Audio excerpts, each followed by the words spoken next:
Firman Tuhan terdapat di dalam Lukas 24 ayat 50 sampai dengan ayatnya yang ke-53. Pembacaan firman Tuhan saat ini terdapat di dalam Lukas 24 ayat 50 sampai dengan ayatnya yang ke-53. Sebelum kita membaca firman Tuhan ini, kita akan minta pimpinan Roh Kudus supaya dapat menolong kita untuk bisa mengerti dan memahami bagian firman Tuhan ini. Mari kita satu dalam doa, kita berdoa. Saatnya kami mau membaca dan merenungkan firman-Mu Tuhan. Kami mohon pimpinan Roh-Mu yang kudus, sehingga firman Tuhan ini kami dapat mengerti, memahami. Lebih daripada itu kami melakukan dalam kehidupan kami hari lepas hari. Tolong hamba-Mu yang akan menyampaikan Tuhan, tapi juga umat-Mu yang akan mendengarkan.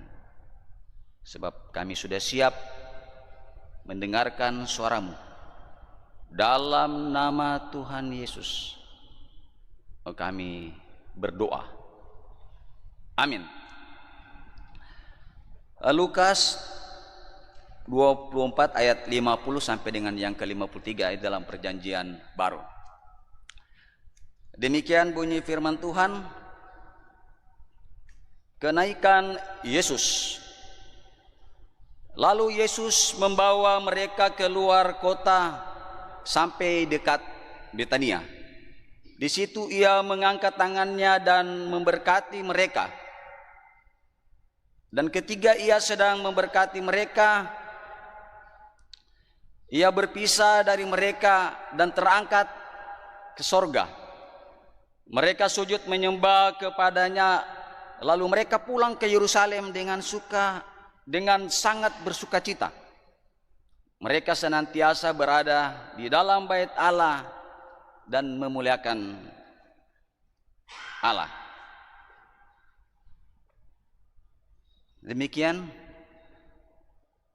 pembacaan kita yang terdapat dalam Lukas 24 ayat 50 sampai dengan ayat yang ke-53. Jemaat Tuhan yang dikasihi, ketika Tuhan menciptakan manusia, lalu bagi Tuhan manusia itu adalah ciptaan yang termulia. Tetapi ketika manusia tidak mendengarkan perintah Tuhan, manusia jatuh dalam dosa, maka manusia kehilangan kemuliaan Allah. Tapi Allah mengasihi manusia, sehingga ketika manusia dilempar dari Taman Eden, lalu Allah mencari manusia itu.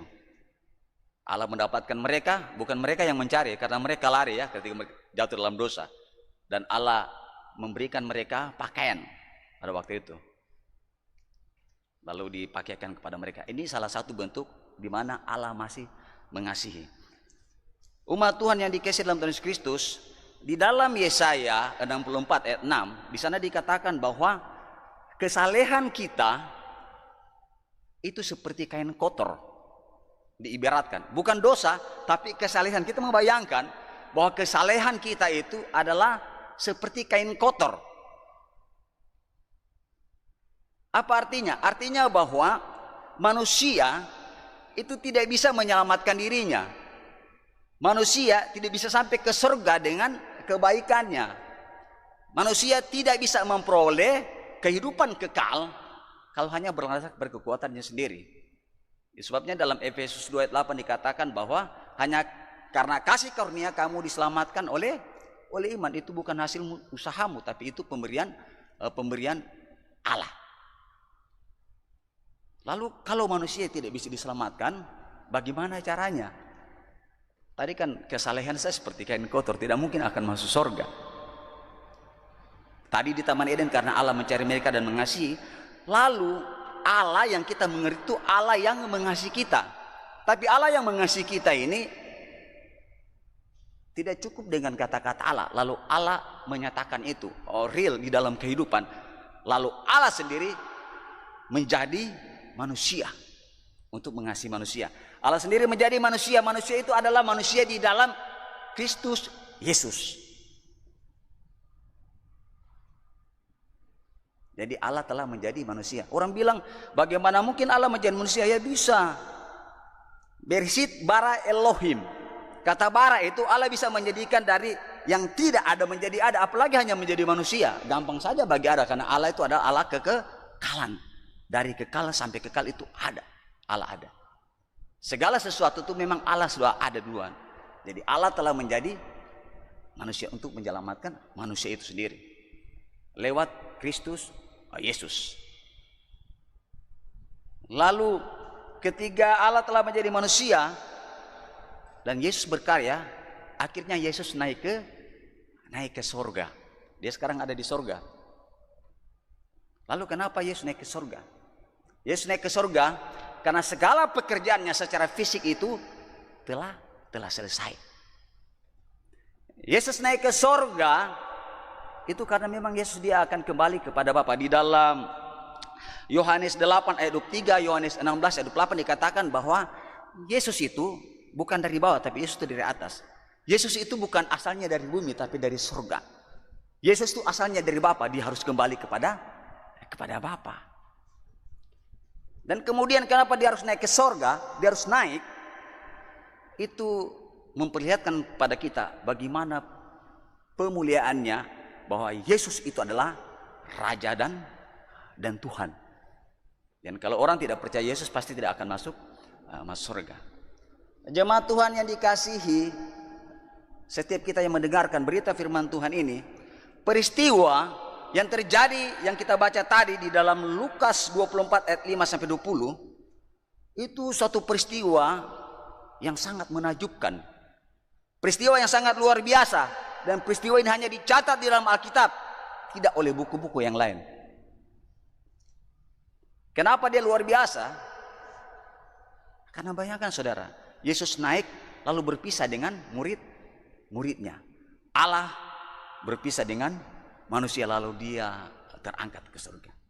Itu sebenarnya tema di dalam pembacaan kita di pagi hari ini adalah berkat kenaikan Tuhan Yesus Kristus. Berkat kenaikan Tuhan Yesus Kristus. Dalam pembacaan ini kita akan lihat dua bagian penting yang akan kita lihat. Jadi pelajaran dari kita berkat ini. Pertama kita akan lihat Yesus memberkati dan menumbuhkan murid-muridnya. Itu yang pertama. Itu ayat yang ke-50 dan ayatnya yang ke-51. Saya akan bacakan kita ini bagian yang pertama. Jadi ada dua bagian ya. Jadi tema itu berkat kenaikan Tuhan Yesus Kristus. Ada dua bagian yang kita akan lihat. Bagian pertama, Tuhan Yesus memberkati dan menumbuhkan para rasul atau para muridnya. Itu ayat 50 dan ayat 51. Lalu Yesus membawa mereka keluar kota sampai dekat Betania. Di situ ia mengangkat tangannya dan memberkati mereka. Dan ketika ia sedang memberkati mereka, ia berpisah dari mereka dan terangkat ke surga. Ini Alkitab catat terangkat ke surga. Dalam bagian ini, bagian pertama ini ada tiga bagian yang perlu kita lihat. Kenapa Tuhan Yesus memberkati murid-muridnya dan meneguhkan mereka? Yang pertama, Tuhan Yesus memberkati dan meneguhkan murid-muridnya itu yang pertama karena Tuhan Yesus akan memberikan kuasa kepada murid-muridnya untuk memberitakan kabar sukacita bagi seluruh dunia.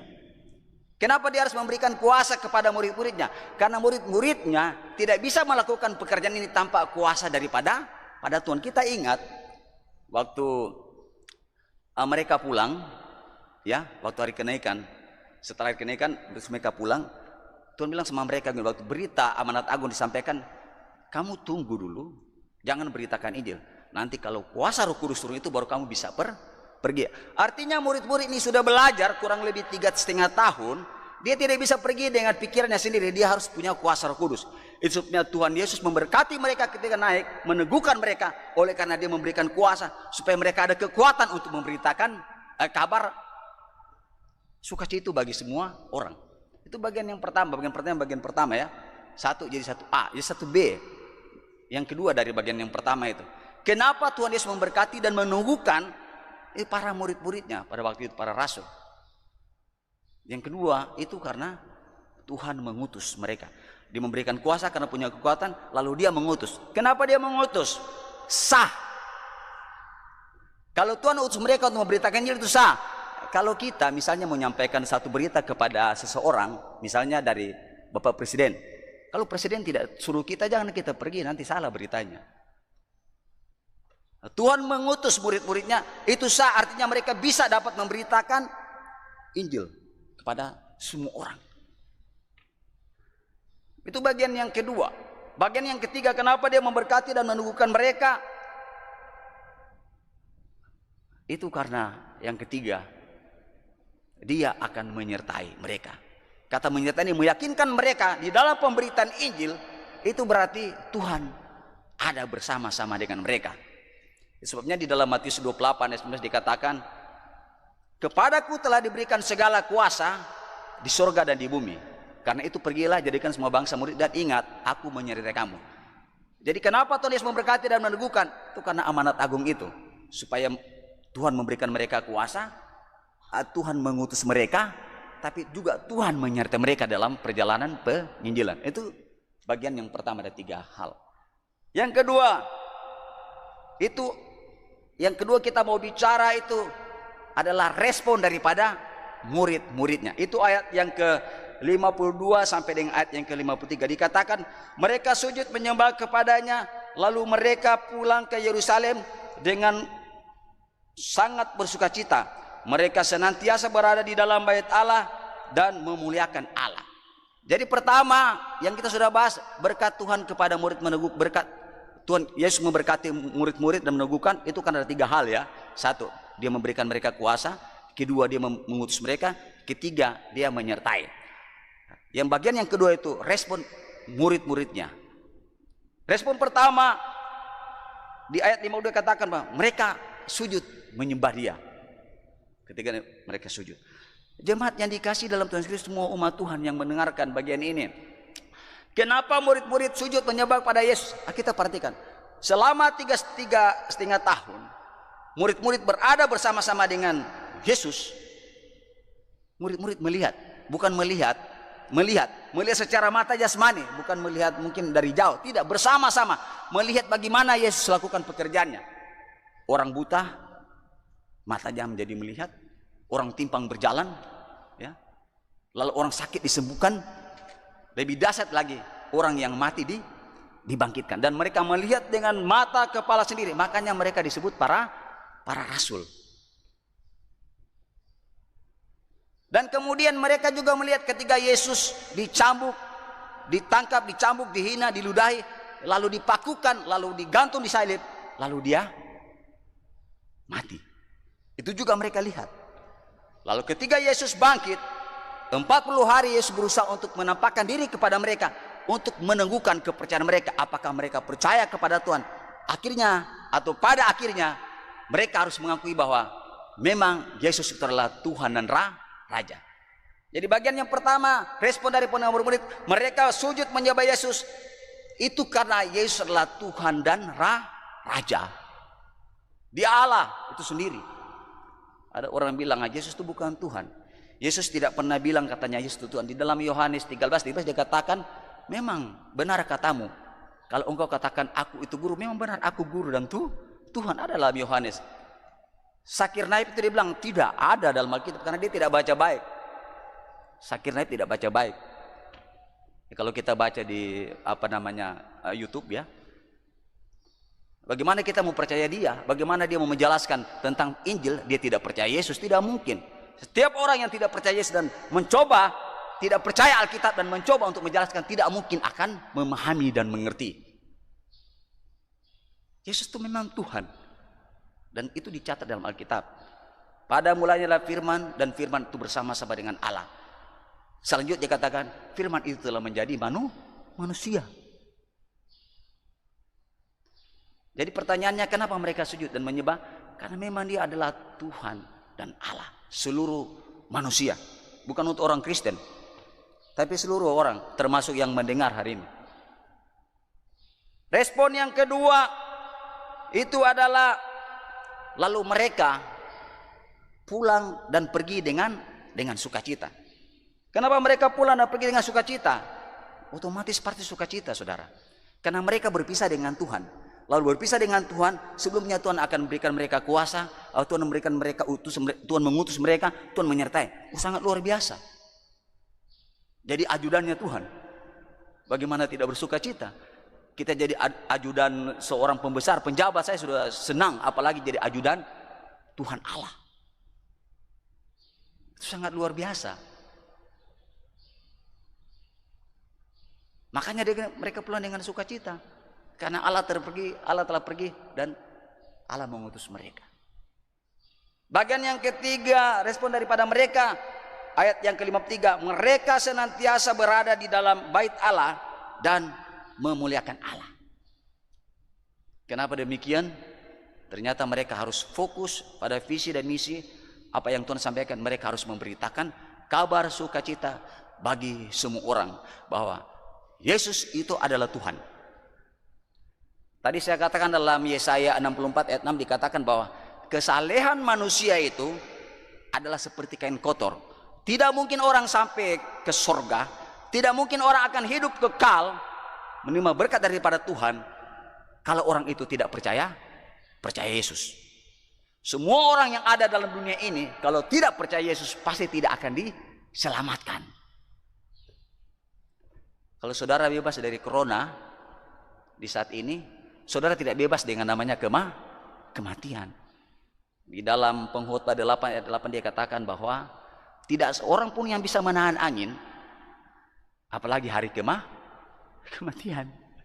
Kan kita takut kroni karena mati, tapi mati juga. Jadi mau atau tidak mau kita akan mati. Paling tidak Mas Nur bilang kita punya usia 70 sampai 80 tahun, setelah itu kita akan pergi. Tapi syukur, yang percaya Yesus semua yang ada dalam dunia ini pasti akan diselamatkan. Yang tidak percaya tidak diselamatkan. Tidak akan diselamatkan. Kecuali hanya percaya kepada Yesus, karena Yesus adalah Tuhan dan juru selamat. Itu sebabnya di dalam Wahyu 3:20 dia katakan bahwa lihat aku berdiri di muka pintu dan mengetuk. Jikalau ada orang yang mendengarkan suaraku dan membuka pintu hati, dia akan masuk dan bersama-sama, akan makan bersama-sama. Kalau tidak buka pintu hati, dia tidak akan masuk. Kalau tidak buka pintu hati, juga surga sangat jauh. Artinya tidak memperoleh surga. Jemaat yang dikasihi dalam Tuhan Yesus Kristus, bagaimana dengan kita? Biarlah berkat firman Tuhan yang kita dengar tadi itu jadi berkat bagi kita, bahwa kita percaya di tengah-tengah pandemi virus corona COVID-19 ini, kita percaya bahwa Allah senantiasa menyertai kita. Allah ada hadir bersama-sama dengan kita. Allah memberikan kita kuasa kekuatannya untuk tetap menjadi pemenang dan pemberita Injil. Allah tetap akan menolong kita, menyertai kita, dan tetap kita menjadi utusannya bagi umat Tuhan. Tetapi juga para hamba-hamba Tuhan yang melayani Tuhan, biarlah kita terus dapat bekerja melayani Tuhan tanpa pamrih, dengan tidak bersunggut-sunggut, tapi dengan sukarela. Tuhan pasti akan memberkati kita semua yang mendengarkan firman Tuhan ini. Inilah berkat kenaikan Tuhan Yesus Kristus bagi kita semua. Tuhan Yesus memberkati. Terpuji nama Tuhan. Haleluya. Amin.